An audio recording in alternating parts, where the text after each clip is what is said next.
দেশের এই বর্তমান দুর্যোগ পরিস্থিতিতে লক্ষ্মীপুর পৌরসভা ২ নং ওয়ার্ডের অবস্থিত পূর্বাঞ্চনগর সরকারি প্রাথমিক বিদ্যালয় বন্যা কবলিত জনগণ আশ্রয় গ্রহণ করেছে। বিগত এক সপ্তাহ পূর্ব সময় থেকে এই এলাকাটি অত্যন্ত দারিদ্র্যপীড়িত একটি এলাকা এবং একটু প্রত্যন্ত অঞ্চল।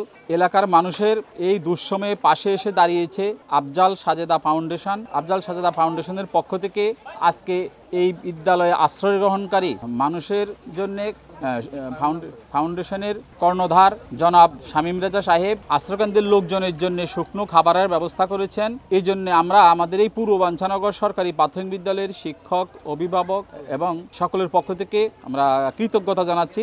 এবং আমরা আরও জেনেছি যে লক্ষ্মীপুরের বিভিন্ন আশ্রয়কেন্দ্রে আশ্রয় গ্রহণকারী ব্যক্তিদের মধ্যে আফজাল সাজেদা ফাউন্ডেশনের পক্ষ থেকে আরও বিভিন্ন আশ্রয়কেন্দ্রে ত্রাণ বিতরণ করা হবে। এছাড়াও যারা আশ্রয়কেন্দ্রে বাইরে অবস্থান করছে অত্যন্ত হতদরিদ্র তাদের মাঝেও ত্রাণ বিতরণ করবে। এইরকম একটি সময়ে জনগণের একদম প্রান্তিক জনগোষ্ঠীর পাশে এসে দাঁড়ানোর জন্য আমি আফজাল সাজেদা ফাউন্ডেশন এবং এর কর্ণধার জনাব শামীম রেজা সাহেবকে আন্তরিক ধন্যবাদ জানাচ্ছি এবং এই ফাউন্ডেশনের উত্তরোত্তর সমৃদ্ধি কামনা করছি, যাতে এই ফাউন্ডেশনটি আরও বিস্তৃত পরিসরে বৃদ্ধি পায় এবং ভবিষ্যতে এরকম মানুষের প্রয়োজনে যাতে পাশে দাঁড়াতে পারে সেই আশাবাদ এবং শুভকামনা ব্যক্ত করছি।